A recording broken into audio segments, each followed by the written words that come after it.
저희 조코피TV는 썬팅 필름의 새로운 패러다임을 선사하는 T9 필름 신차 검수부터 장기 렌트 리스까지 모빌리티 서비스의 정수 카스페이스와 함께합니다. 야, 얘는 도대체 몇 시야 지금? 몇 시인데 안 나와? 아이고 그냥 맨날 늦어 이게 뭐 와가지고 아니 뭐 지금 안 나왔어. 이제 버스가 안 오고 지하철이 밀렸어 진짜. 아유 저 커피 농구 잘한다고 맨날 이렇게 늦으면 안 되는데 진짜로. A few moments later. 조코피 오늘도 늦을 거 아니야? 아니 뭐 일찍 온 적이 있어요. 뭐야? 벌써 와 있어? 한 대 뽑았어요. 시원하게. 네, 반갑습니다 여러분. 조코피TV 조현일입니다. 자, 오늘은 다소 좀 시간이 지나긴 했습니다만 얼마 전에 드래먼드 그린과 스킵 베일리스라는 이 방송인이 서로 대담을 나눈 팟캐스트가 있었습니다. 저도 굉장히 재밌게 보고 또 대본까지 만들어 놨다가 까맣게 잊고 있었는데 이 대담을 한번 또 소개해 보고자 컨텐츠로 제작을 해봤습니다. 다들 아시겠지만 드래먼드 그린은 르브론 제임스를 굉장히 좋아합니다. 맨 처음에는 르브론 안티였지만 지금은 르브론 제임스를 뭐 거의 칭송하고 거의 떠받들어 모시고 있고요. 이 스킵 베일리스라는 양반은 대표적인 릅가 르브론 제임스를 좋아하지 않는 르브론 제임스 안티입니다. 이 두 명이 방송에서 만났기 때문에 굉장히 재밌는 이야기들이 많이 나왔는데 한번 정리를 해봤습니다. 자, 첫 번째, 넌 르브론을 사냥한 나의 영웅이었어. 바로 스킵 베일리스가 디그린에게 했던 얘기인데요. 스킵 베일리스가 이렇게 얘기를 합니다. 2016년 파이널 4차전에서 네가 르브론에게 B 단어를 퍼부으면서 맞섰을 때 넌 내 인생 최고의 영웅이 됐어. 르브론의 가면을 벗길 유일한 놈이 나타났다고 생각했거든. 이라고 스킵 베일리스가 디그린에게 직접 이야기를 합니다. 자, 그러자 디그린은 이렇게 얘기를 하죠. 너에겐 영웅이었겠지만 나는 그 일로 출전 정지 징계를 받았고 결국 우승을 놓쳤어. 이제 플래그런트 파울까지 나온 거죠. 그러면서 내 커리어에서 가장 수치스러운 순간 중 하나였지. 그리고 네가 왜 그렇게 르브론을 집요하게 몰아세우는지 그 이유만큼은 확실히 알겠다. 이렇게 맞받아칩니다. 자, 그러면서 스킵 베일리스는 이렇게 이야기를 하죠. 그건 아쉽지만 중요한 건 네가 르브론의 멘탈을 흔들었다는 사실이야. 그게 내가 마이클 조던과 르브론을 나누는 기준이거든. 이렇게 이야기를 합니다. 그 당시에 르브론 제임스는 디그린에게 조롱을 당하기도 했었죠. 예전에 마이애미 시절 때 르브론 제임스와 드웨인 웨이드가 노비츠키의 독감을 조롱했었잖아요. 그걸 디그린이 르브론 앞에서 합니다. 콜록콜록 하면서. 네, 그리고 다들 아시겠지만 BITCH라는 욕도 하고 르브론 제임스에게도 더티한 파울도 했었는데 그 이후에는 이 디그린이 결국 르브론 제임스의 가장 절친한 사이로 또 바뀌게 되죠. 그래서 스킵 베일리스는 디그린에게 그 장면은 참 멋있었다. 또 이렇게 회상을 하는 장면이었고요. 자, 두 번째는 마이클 조던과 르브론 제임스의 본격적인 비교 파트가 나옵니다. 자, 스킵 베일리스가 도발합니다. 전성기 조던과 전성기 르브론이 1대1을 한다고? 경기조차 안 될 것 같은데? 이런 이야기를 하면서 조던은 르브론을 심리적으로 완전히 파괴하고 테러했을 거야. 조던은 암살자이지만 르브론은 패스 퍼스트 플레이어잖아? 이렇게 얘기를 하면서 디그린에게 조던은 르브론의 눈에서 두려움을 찾아내고 그걸 집요하게 파고들었을 거야.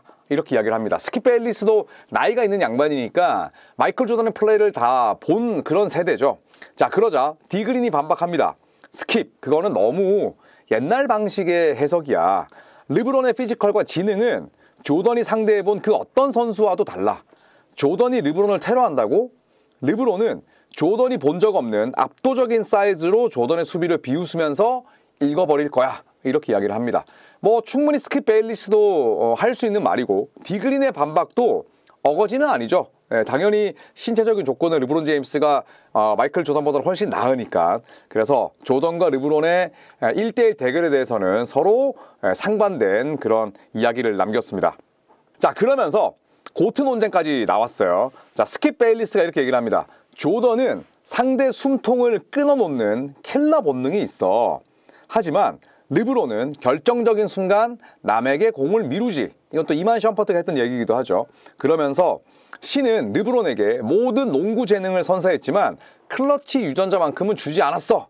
이렇게 얘기를 합니다. 자, 그러자 디그린은 당연히 동의하지 않겠죠. 왜냐하면 디그린은 르브론 제임스를 고트라고 생각하니까. 자, 그러면서 디그린은 르브론은 결정적인 순간에 남에게 공을 미루는 게 아니라 가장 확률 높은 농구를 하는 거야. 20년 넘게 정점에서 모든 기록을 갈아치는 르브론의 내구성과 커리어? 이건 조던도 해내지 못한 영역이지 누적치로 보면 단연 르브론이 고트야 이렇게 이야기를 합니다. 자, 그러면서 이 스킵 벨리스는 원래 굉장히 좀 고집불통 그리고 살짝 좀 독선적인 그런 성격이 있는데 그래도 또 받아들일 건 수용하더라고요. 자, 스킵 벨리스가 이렇게 얘기를 합니다. 누적 기록과 롱런에 있어서는 르브론이 역사상 최고라는 점에 동의해. 하지만 우승을 위한 단 한 명의 킬러를 뽑으라면 나는 죽어도 23번 조던이야. 이렇게 이야기를 합니다.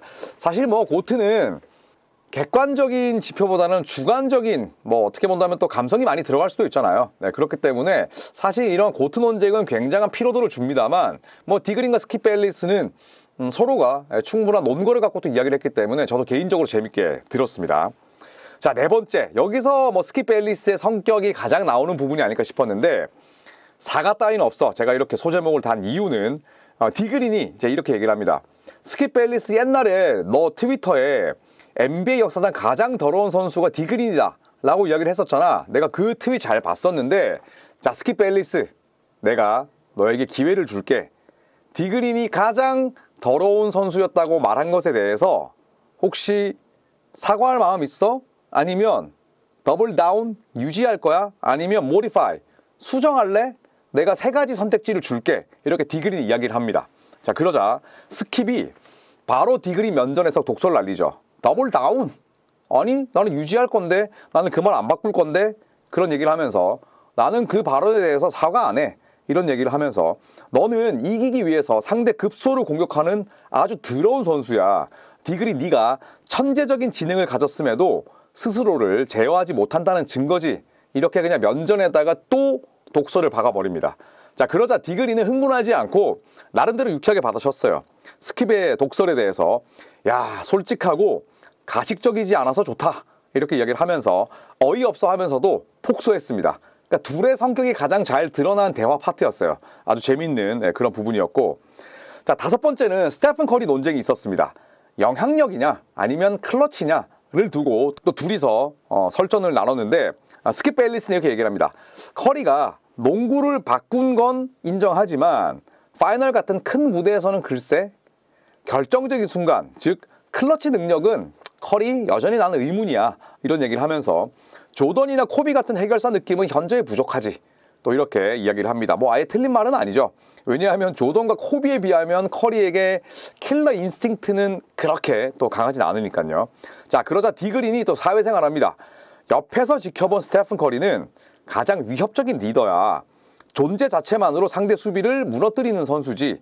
네 클러치 기준은 너무 구시대적이야. 바로 또 세대 갈라치기 하면서 나이 공격합니다.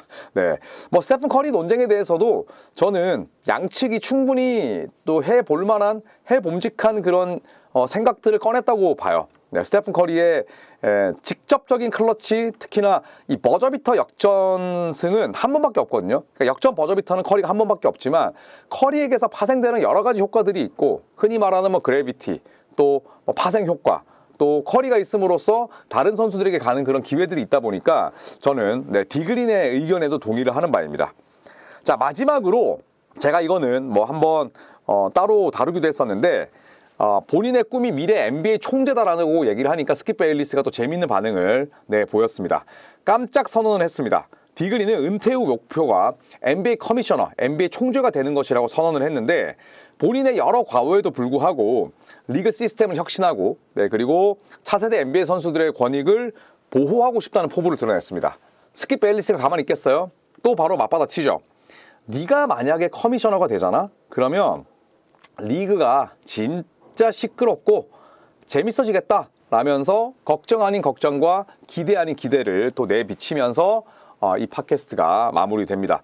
굉장히 저는 재밌게 들었어요. 재밌기도 했었고 유익하기도 했었고 디그린은 확실히 이렇게 뭐 마이크 앞에서 말실수도 많이 하고 또 본인의 팟캐스트를 여러 또 나쁜 플랫폼의 용도로 쓰기도 하지만 이렇게 누군가와 대화할 때는 꽉 막혀 있거나 본인만의 이야기만 하거나 아니면 남의 이야기를 듣지 않는다거나 그런 약간의 독선적인 태도는 없구나라는 걸 또 느낄 수 있었던 아주 재밌는 에피소드였습니다.